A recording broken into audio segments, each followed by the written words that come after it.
You're listening to the Hazard Ground Podcast, with service members from across the military sharing their stories of combat and survival. And now, here's your host, Mark Zeno. Welcome into the Hazard Ground Podcast. As always, we appreciate you guys taking the time to listen. We appreciate the support not only of this podcast, but all the support that you guys give out there to veterans. And if you really are enjoying this podcast, not only spread the word to your friends, but also do us a huge favor that will help the podcast out. Get on iTunes, give us a rating, give us a review, let us know your thoughts. It doesn't have to be a long, drawn-out thing. Just let us know that you're really enjoying what you're doing. Let us know that you like the guests. Let us know that you like the show, because it is a huge help to us as far as getting the word out there about the Hazard Ground and the support for all the veterans that we have going on. Now that I've gotten that out of the way, our guest this week is Will Bardenwerper. He is an author, but before he started writing books, he was a captain in the United States Army who deployed to Iraq, and he joins us now on the show. Well, welcome. Thank you for being here. Thank you. Good afternoon. All right, so tell us your story. How did you end up in the military? Why'd you sign up? Sure. Well, I was working in New York, in Manhattan, on September 11th, 2001. And I was working in finance in Midtown. Like a lot of people, I'll never forget, our attention kind of was drawn to the CNBC monitors that we had. It was kind of a trading room setup that we had in the office, and saw the first plane strike the World Trade Center, and not too long after that, the second one. We actually evacuated my building. It was in Midtown, but I think it was the second or third highest building in Manhattan. And at the time, as you may remember, they didn't know how many more planes might be in the air, and they thought, potentially there could be more inbound. So we evacuated, and I would say that sometime in the next week or so, I decided to leave my job. Kind of just occurred to me that there was something more that I could be doing. I had a desire, that event kind of triggered in me a desire to find a way to serve my country. Initially, I looked into a number of different ways to potentially do that. I looked at everything from the Marine Corps to the Army to the FBI, CIA, NYPD, and spent the better part of 3 or 4 months trying to kind of determine what would be the best fit and which of those would probably make the most sense for me. What was the conversation with your boss like? Do you remember what you told him exactly? Yeah, I do. I don't remember, verbatim, but I remember that it was probably I think I ultimately went back and looked through my old emails to figure out exactly when it was that I had that conversation. I think it was, around September 20th, somewhere in that neighborhood. And, it was an interesting conversation to say the least, because at the time, the economy had been booming in the late 90s, and it was beginning to slow down a little bit. And so I think, his initial response was, "Holy cow, you're pretty fortunate to have this job. We may actually be laying people off in the not too distant future. And here you are, kind of walking away from it voluntarily." So I think on the one hand, he certainly, respected, my decision to serve as I explained it to him. But on the other hand, I think he kind of, was encouraging me to step back and really consider if this was the right decision. And I remember at the time thinking that, I actually wanted to make the decision quickly, because my concern was that the longer I stayed, maybe, my inspiration would kind of dwindle, and, it would become easy to think of reasons why I shouldn't do what I was doing. So I kind of wanted to strike while the iron was hot and while I was feeling as motivated as I was, which is why I made the decision when I did. Did any of your family try to talk you out of it? Did any of your friends, close loved ones, want to say, hey, maybe you should sit on this for a while and wait, or were they all supportive? That's a good question, too. From what I remember, I didn't discuss it actually at length with most of my friends, and if I did, I think they were generally supportive. I will say that my mother, in particular, had some reservations. I think probably as a lot of mothers do when they have a child who is discussing joining the military. So she, on the one hand, I think she respected the fact that I felt this call, but at the same time, I think her maternal instinct kicked in a little bit, and she just was hesitant to see her oldest son, potentially put himself in harm's way. My father was kind of more supportive. Both of my grandfathers had served in World War II. I had an uncle who served in Vietnam, and so I think I got more of a clear sense of encouragement from him. When you look back on the decision and you kind of retrace the steps, is there anything that you wish you had done different as far as the actual decision-making process? I don't think so, no. I mean, if I were to do it again, maybe the one thing I would have done would have been to maintain my source of income for a little longer than I did, because as fate would have it, it took about a year from when I quit, or actually a little over a year from when I quit to when I actually began basic training in the Army, for a few different reasons. One was that I initially had gone through the Marine Corps Officer Candidate School recruiting process, and pretty deep into that, they informed me that they didn't have any slots down in Quantico for I think another 6 months.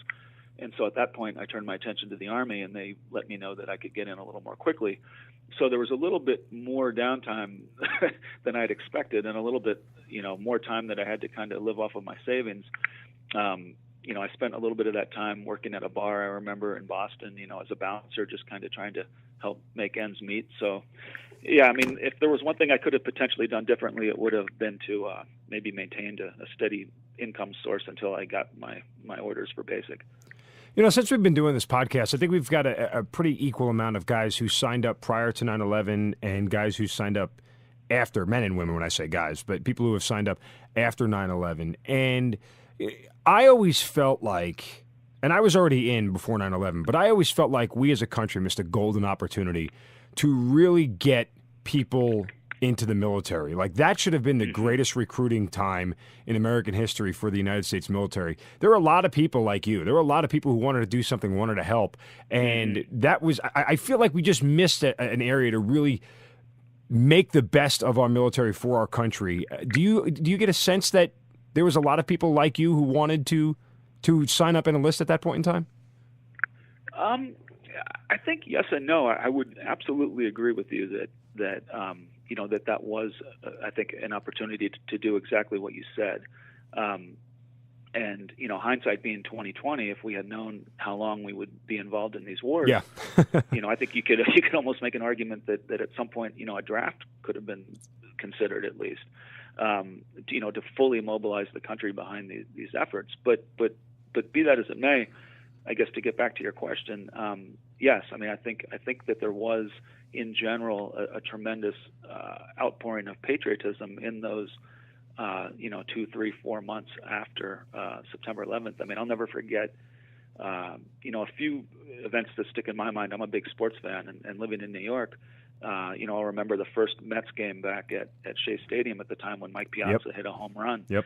And I mean, it was absolutely, magical. It was beyond sports, that moment. And then, I mean, similarly, the New York Yankees in their playoff run, and when George Bush threw out that first pitch. Mm-hmm. And I mean, there was just a swelling of patriotism that I think, could have been tapped into, more productively, if we had thought about it. Well, as a native New Yorker and a Yankees fan, everything was great until the ninth inning of Game 7, so we won't have to go into that any further. But let's fast forward a little bit to your time. So you get through basic. Now, you already have a college degree at this point in time, correct? Correct. Okay, so you could that why the only reason I ask that is because you, as a captain, as an officer, you have to have a college degree. So, but you enlisted first. Yeah, so that's actually one of the kind of the nuances, I think, of how the Army does things that's a little different from the Marines, for example.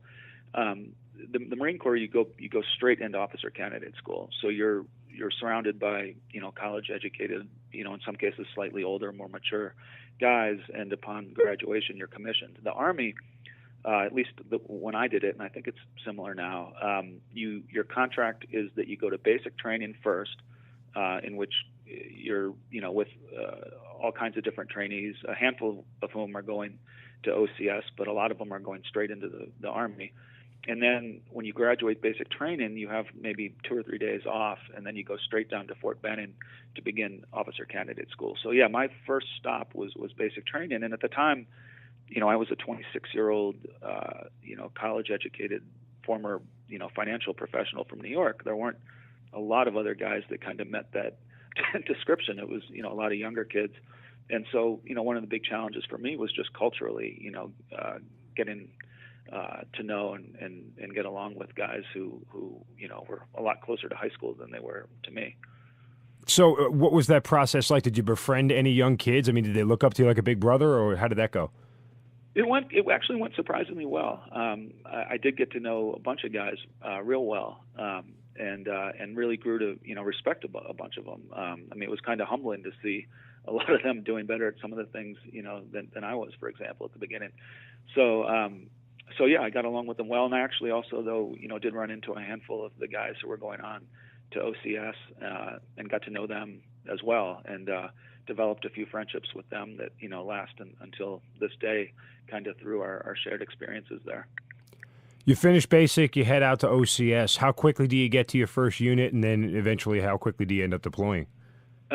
Well, it took a while because once I get to Fort Benning for OCS... Well, let me put you on pause. Sorry to interrupt. Sure. But when did you finish? What was the time of year? Like, what month and year was it when you finished basic? I finished basic in March of, it must have been March of 2003. Okay, so believe. Iraq was just about to kick off, or just did kick off. Yeah, okay. Exactly. All Yeah, right. Yep.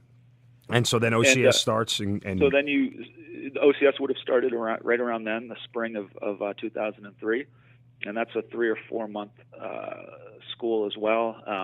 Honestly, I didn't get a ton out of that. It felt kind of like another basic training. It was just kind of like a different place, but the same thing. You're getting yelled at and doing push-ups and eating your meals too fast and making your beds. So it was kind of a grind, but ultimately that was over. And then the next stop was Infantry Officer Basic course, also at Fort Benning. And that's kind of when I first began to really like the Army. I would say the first 6 months of training, basic and OCS, there wasn't a lot of enjoyment there. It was just kind of trying to count down the days till graduation. But IOBC was when we finally began to learn, what I always imagined I'd be doing in the Army, which was tactical stuff out in the woods, patrolling, learning the infantry mission, which at the end of the day is to, close with and kill the enemy. When you started being all you could be, so to speak. Yeah. And it was the first time that I was truly with, kind of, peers. Peers, at that right, point, yeah. It was that we were all officers. I went through that with, just because of the timing, it was, I think, July when that began, which is when all the West Point graduates were going through their IOBC as well. So I became good friends with a number of West Pointers. I had played sports for a little bit in college, so I kind of gravitated to a bunch of guys that had played sports at West Point, and really, kind of began to fit in and enjoy my surroundings and my company. And Infantry OBC is what, a 5-6 month course typically? That was, I think, about 5 months. Yeah, or I mean, so. most officer basic courses are. Yep, and it's about half in the field and then half, in garrison. But the field, you'd usually go to the field on a Monday morning and come back, Thursday or Friday night and get to spend the weekend at home and getting some food and going out with your buddies. And when he says in garrison, just means like classroom environment, office type stuff where you're not, getting dirty, laying in the mud. After you finish IOBC, your first duty station is where? Well, there was another 2 stops before I got to the duty station. And Dear Lord. That was Ranger School and Airborne School. Okay, so did you put that on your contract, or you signed that up while you were in the military? So the way it worked then, at least, was as an enlisted soldier, you would, if you wanted that would have to be kind of on your contract. So you'd be an 11 Bravo infantryman, and then, depending on the contract, you may have an opportunity to go to Ranger School and Airborne School. For officers who were assigned to the infantry branch, we were pretty much guaranteed a spot at Ranger School. Now, of course, we weren't guaranteed to graduate. I think, fewer than half and maybe closer to a third ultimately graduate, but we could all start. So that was another, I think Airborne School was a month or so, and then Ranger School, if you get through it successfully on your first try, it's 9 weeks. 9 weeks, right. I had the misfortune of recycling mountain phase because I have terrible manual dexterity, and I can't tie a knot to save my life. And so there's a part of it where you have to tie knots in preparation for mountaineering. And I mean, I was just a complete disaster. I failed that. I had to spend about a month just picking weeds and doing manual labor up in Dahlonega, Georgia, while I waited for the next class to come through and join them. And then even after a month of preparing for the knots the second time around, I still almost failed it again. So that was Ranger School for me was a little longer than it is for some others, but I eventually graduated and was sent over to my first duty station, which was in Germany. When you graduate from Ranger School, what month, year is it? That was, I believe that was the following summer. So that would have been the summer of 2004. Because I remember okay, go ahead. Well, I was going to say, I mean, you started this whole journey in the beginning of March of 2003. It's now 15 months later, and you haven't really done a thing in anger in the military yet. Like you haven't. You've been in school the whole time, and that's not to denigrate the process for anybody listening. I mean, everybody who's in the military knows there's a certain amount of military schools we have to go through to become qualified to do what we do. But the reason I asked the question, where I'm leading, is that same desire that led you a week, 2 weeks after 9/11 to want to raise your right hand and go into the military. Was that still burning in June of 2004? Yes. I mean, it obviously, your motivations and your inspiration evolves. So, where I was kind of mentally in the summer of 2004, may not have been identical to where I was in the fall of 2001. But no, I mean, I think that when I made that initial decision to serve, I think that lasted with me, not only through, the summer of 2004, but through the entire time that I did serve. And, potentially I think some of that, is still with me today. It doesn't really go away. But, you obviously have intermediate goals that keep you going through that process. Just getting through whatever training you happen to be in the middle of, is usually enough to motivate you for the short term. Now, you told me that you didn't get to Iraq when we were talking prior to kicking off the podcast. You didn't get to Iraq until January of 2006. So you have another essentially 18 months of downtime before you begin to be able to do what you wanted to do. And that's, go find the guys who were responsible for 9/11. What happened in those 18 months? Well, I mean, yeah, it's a lot happened. I mean, I think one thing to note is that, when I initially joined, the expectation was Afghanistan. I mean, that was kind of what was directly behind the attacks of 9/11. So that was kind of my initial expectation. And then, like you mentioned before, it was sometime during basic training when attention was kind of shifted to Iraq. So I think that's just one big, difference as far as. Did it bother you? Because I know a lot of people it did bother. That you weren't going to Afghanistan and you were going to Iraq? It not at the time, because I think at the time, I still was, I believed and kind of what the government was telling us about the connections of Saddam to weapons of mass destruction and to Al Qaeda. I remember the speech that Colin Powell delivered to the UN. So I mean, at the time, it made a lot of sense. I think in retrospect, knowing a little bit about what happened now, maybe my attitude would be different. But at the time, no, it's everything seemed to add up. And so to get back to your question about that intervening 16 or so months in Germany, that was basically spent training with an infantry platoon and learning what it was to be a platoon leader. So I don't regret that. I had some wonderful guys and learned a lot from them. Hopefully they learned a little bit from me. And so that was, time well spent. And then when we weren't training, it was a great opportunity to get out and explore Europe. And I think overall there aren't any regrets about that year and a half. So the news comes that you're finally going to go to Iraq. What were you told? What was the mission? What were your expectations? So there was a lot of uncertainty about where we were going to actually go. And, I'll try to get the chronology right as best I can remember it. But we initially went to Tal Afar, Iraq, which is in the north, not too far from Mosul. And we actually got there right after General, or at the time it was Colonel H.R. McMaster, now the National Security Advisor H.R. McMaster, but it was right after his brigade had done a really good job of turning that city around. I mean, in a sense, what they did became a model of sort of counterinsurgency that was applied to other places later on. And so that was where I landed for my initial, maybe 4 or 5 months, and it was reasonably secure. I mean, they really had done a great job, and my brigade was just kind of trying to, leverage their success.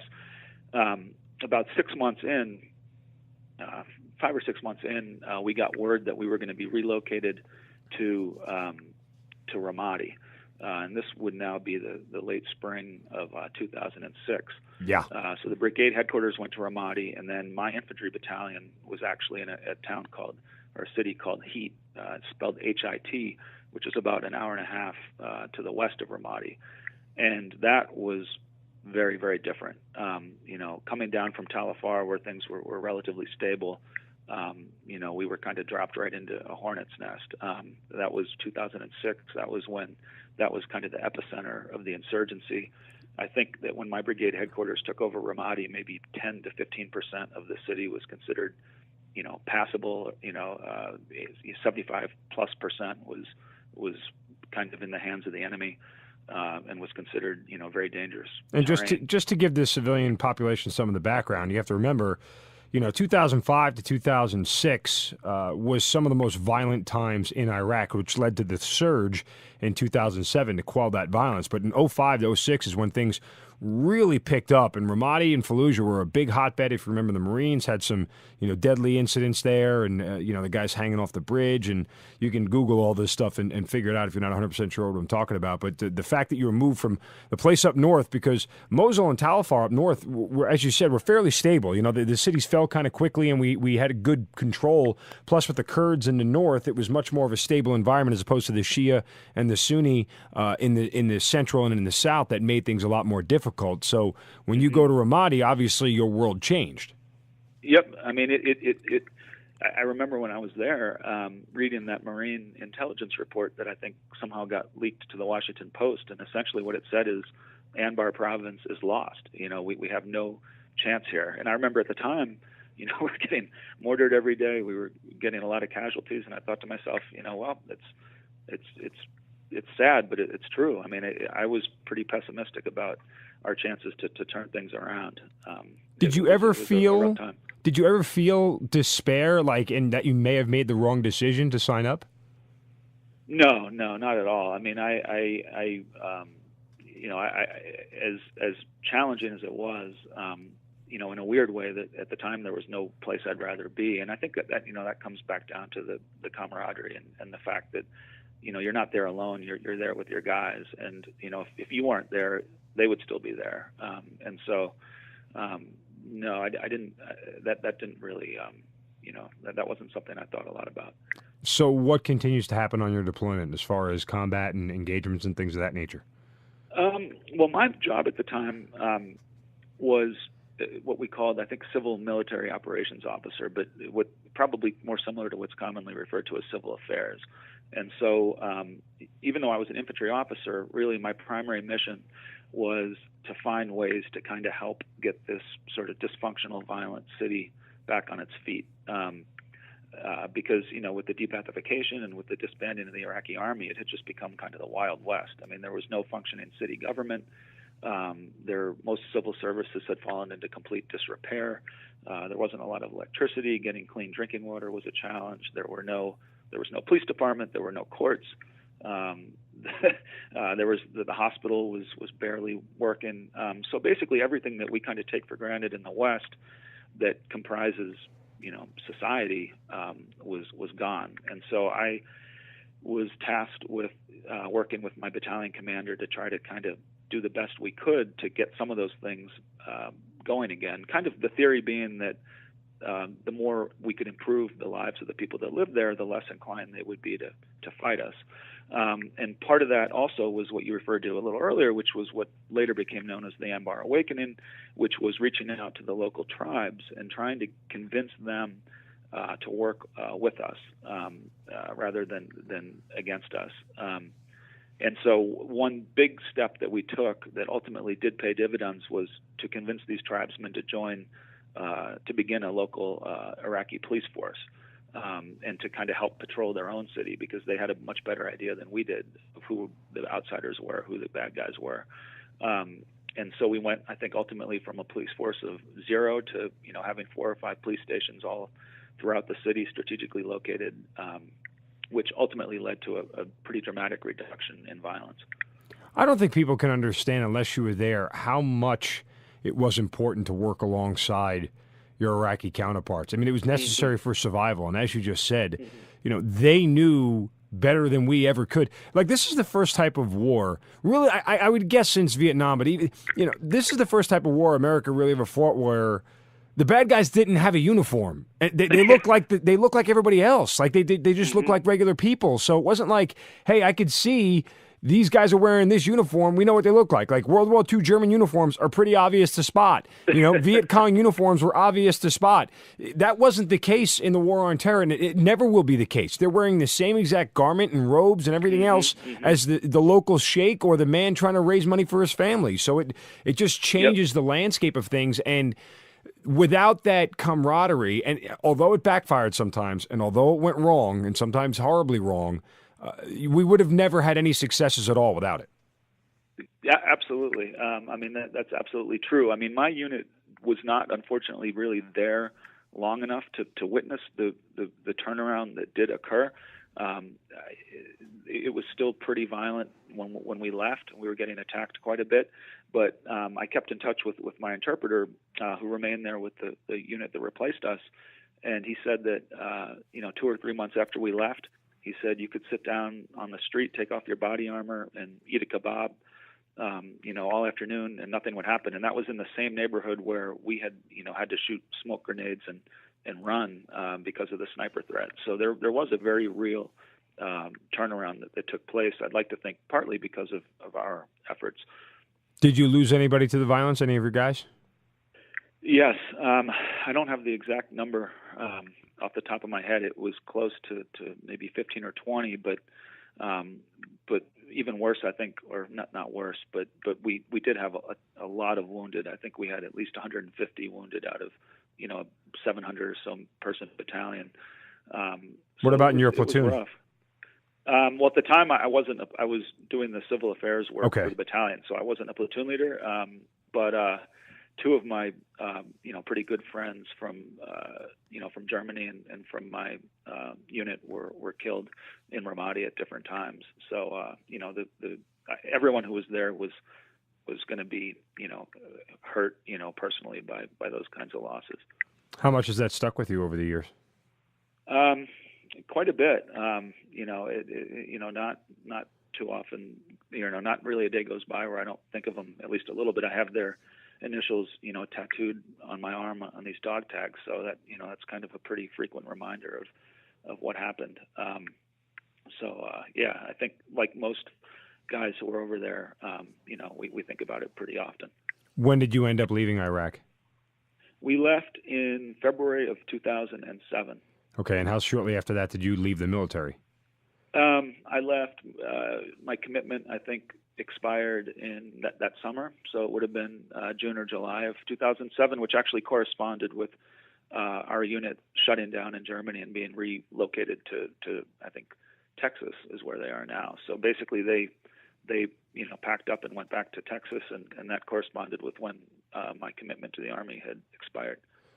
When you look back on your time in the military, did it live up to what you thought when you signed up right after 9/11? Yes. I mean, I think, like most people, you don't really know what you're signing up for when you sign up, because there's just really no way to imagine what it will entail. I did the best I could to educate myself by talking to guys who were in the Army and kind of picking their brain. But, until you do it, you won't really, I think, be able to understand it. But yeah, I mean, looking back on it, I don't have any regrets of the decision I made.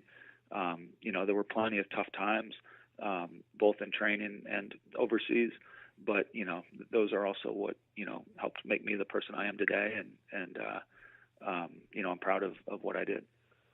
At the same time that you were in Iraq doing civil affairs and winning hearts and minds, and your unit was out there fighting the good fight, something else was happening concurrently that you ended up writing about in your book, which was called The Prisoner, His Palace, Saddam Hussein, His American Guards, and What Leaves History Unsaid. And of course, at the same time that you were in Iraq, Saddam Hussein was executed. And your book tells kind of the story of the guards who had to, or had the responsibility of watching him every single day.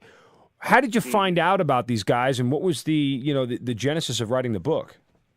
Sure. Well, first of all, just to be clear, I didn't play any role in that. I actually distinctly remember I was downtown in the city we were in hit on the day that he was executed, and I remember thinking to myself, "Holy cow, this could be rough," because it was a very Sunni city, a lot of former Ba'ath Party people that had been affiliated with Saddam in one way or another. And, I remember being downtown and thinking, this could be a real wild trip back to our camp if this place pops off. Luckily, it didn't, and it was, a relatively uneventful day. But, yeah, if you fast forward then to when I was right before graduate school, I was doing an internship with the New York Times. And in the course of helping one of their reporters on a book that he was writing, I was introduced to these interviews that the Army had conducted with the soldiers who were responsible for guarding Saddam, and they blew me away. The minute I heard them, I thought to myself, "This has got to be a book. This should really even be a movie." I could kind of just imagine it in my head immediately. But at the time, I didn't have the opportunity to write about it. I was beginning grad school. I knew I had grad school debt on the horizon, and I needed to get a job. And so that's why I ultimately went to work at the Pentagon in the Office of the Secretary of Defense for about 4 years. But the entire time I was there, in the back of my mind, it kept nagging at me that this is a story that needs to be written. And so ultimately, I talked to a friend of mine from college who worked in the publishing industry, and I just kind of floated this idea to her about this improbable, relationship that developed between these soldiers and Saddam Hussein. And I asked her, "Listen, does this thing have legs? Do you think anyone will be interested in reading this?"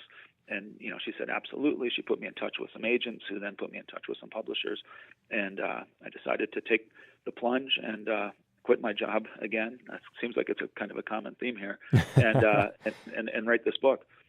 When you decided to write this book, what did you think you were getting into? Like, what were your expectations about it? What did you think you find out, and what ultimately did you find out that was dramatically different?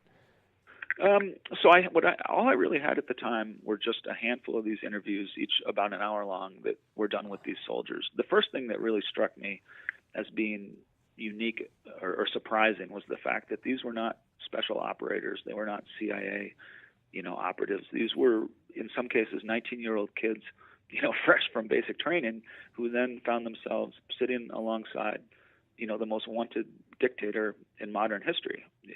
And so I thought to myself, that alone is pretty remarkable.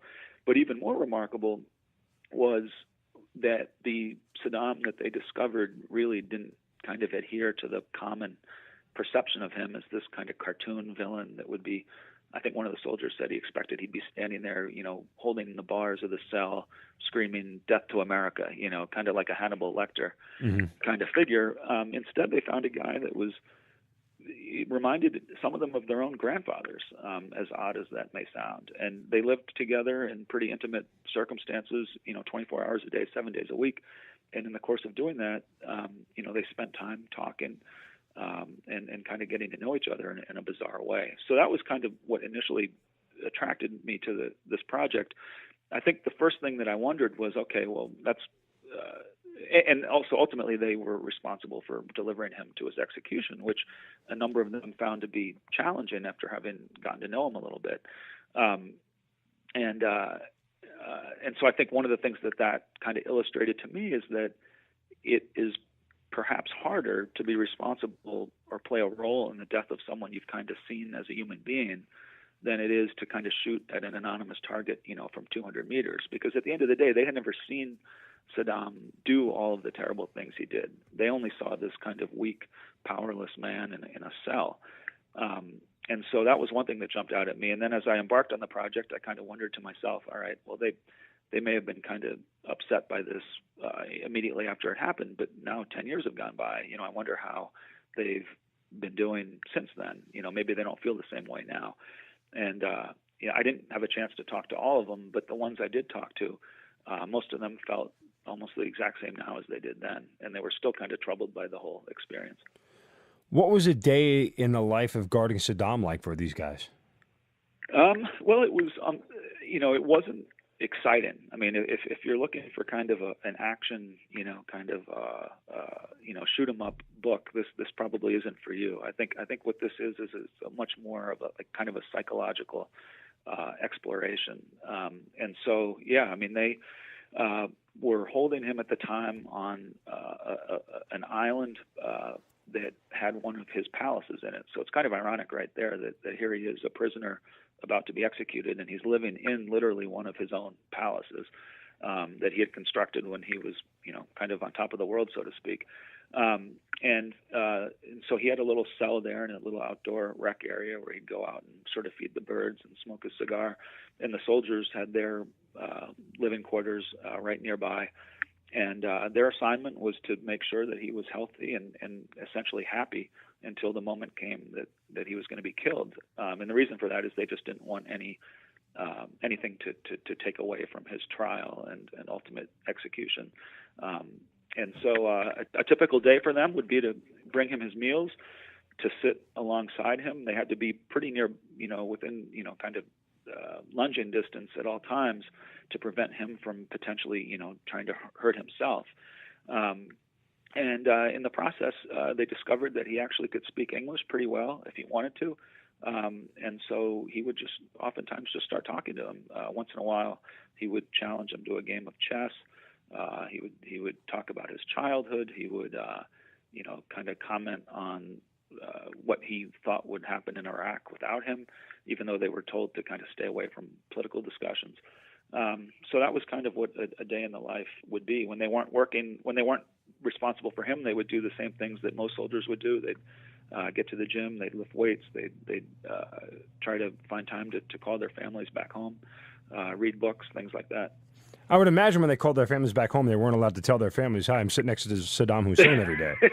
Nope, they were absolutely forbidden from that, and they adhered to that, and so that was kind of tough because they actually had to make up cover stories, to explain what it was that they were doing. So, a number of them would kind of try to make everything sound as boring as possible. They'd say, "Yeah, we're just pulling guard duty on some big base in Baghdad. Nothing to see here." And so that was tough because they were kind of, part of them would be like, "Man, I'd love to be able to tell my wife that." That her husband is 10 feet from Saddam Hussein all day, but no, they weren't allowed to, and they didn't. Do you think that if there were an older set of guards who had a better comprehension of life, a better comprehension of understanding of loss and death, and even war to a certain aspect, that things would have been different for Saddam as far as his captivity? Well, I don't think it would have been any different for Saddam. I think maybe what you're kind of alluding to and what I thought a little bit about would be, would the relationship have evolved differently with him? Would they have maybe seen him differently than these predominantly younger guys did? I think perhaps, depending on your training. I mean, there were a handful of FBI guys who were involved in the interrogation of Saddam, and they were kind of impacted by it differently, and certainly not all of them were as charmed by him as potentially some of these younger guys were. But at the same time, I mean, in my book, I write about an Army medic who grew up on some of the toughest streets of St. Louis. He was witness to violence every day, and actually participated in some rough things when he was younger. And he was certainly not naive. He was a very worldly, tough guy, and he was just like a number of these other guys. He kind of saw Saddam the same way they did. So no, I think that I don't think that necessarily being older or more worldly would necessarily change the way that the experience transpired. Well, I guess it's like you said, like to me, and again, I didn't talk to him every day, so things might have been different. But I like to think of myself as a fairly intelligent being, and I wouldn't ever be lost in the fact that that dude I'm sitting across from right now killed thousands in the most heinous, horrific, painful way possible. And I think sometimes as a 19-year-old kid, a 20-year-old kid, even if you know it in history, the impact of that escapes you because you haven't experienced enough of life and enough loss to know what it's like. And I think that would obviously affect the way they viewed it. And I believe, and I could be wrong, but I believe it would affect the way they would have told you their story. That's an excellent point. I think where I would potentially disagree would be, and again, everyone would be impacted, I think, by this differently. But I think a lot of it has to do with just what you see yourself. So kind of on an intellectual level, yes, you know this guy did he did not some bad things. He did lots of horrendous things, as you say. But that's not what you see. I mean, you're spending 24 hours a day with someone, and all you see is a completely another side to the personality. So kind of separating what you understand to be true with what you experience is, I think, where the challenge is. And I actually kind of encountered this a little bit myself, because I remember going to meetings with a number of local, I guess, leaders, you could call them, in the city that we were in. And before the meeting, I would read intelligence reports that basically suggested that they were either part of the insurgency or connected to the insurgency in some way, which was almost inevitable because everyone who was anyone in our city at the time was connected to the insurgency somehow. And I remember thinking to myself, man, this guy seems like a pretty nice guy. You know, we meet every week. He's friendly. He's got a good sense of humor. But at the same time, I know that he most likely has American blood on his hands. And so, there is that challenge of reconciling the person that you see across from you with the knowledge of what that person actually is responsible for having done. And, at the time I was a 26, 27-year-old guy. I was, a little more mature, but I wasn't completely, immune from some of that same thing myself. What was one of the strangest things that you learned about Saddam Hussein in the course of writing the book? Oh, man. Strangest things. Unique. I don't want to say strange. What stands out? What do you remember? I think one thing that jumped out at me is just the incredible charm that he was capable of. And now the natural question is, okay, well, was that charm, all part of an elaborate manipulation to get what he wanted? It might be. Or how much of that, potentially was sincere, or was it maybe a mix of both? So one scene that really struck me was that same medic from St. Louis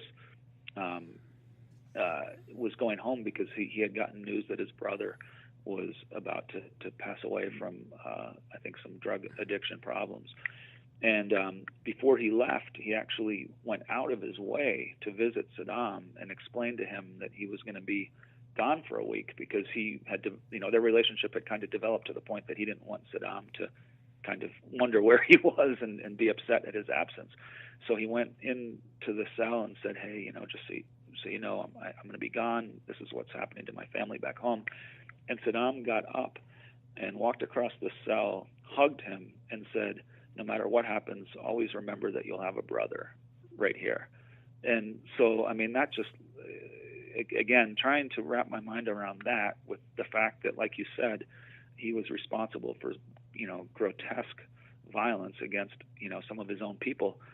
I mean, it was that kind of psychological intrigue that kind of drew me to this story and kind of trying to figure out what exactly was going on. Yeah, see, I mean, I think, and maybe just because I'm older, I hear that and I would never hug the guy. I would shy away. I mean, and then I wonder how much of the whole Stockholm syndrome thing takes place, between the captor and the person in captivity and look, you think it's easy to not be drawn to an individual, but every single day doing the same things over and over again for the better part of a year, and it brings out weird parts of people. So I wonder how much of that psychology was involved in all this. I think that's part of it, but I think you can't discount the Saddam himself and who he was and how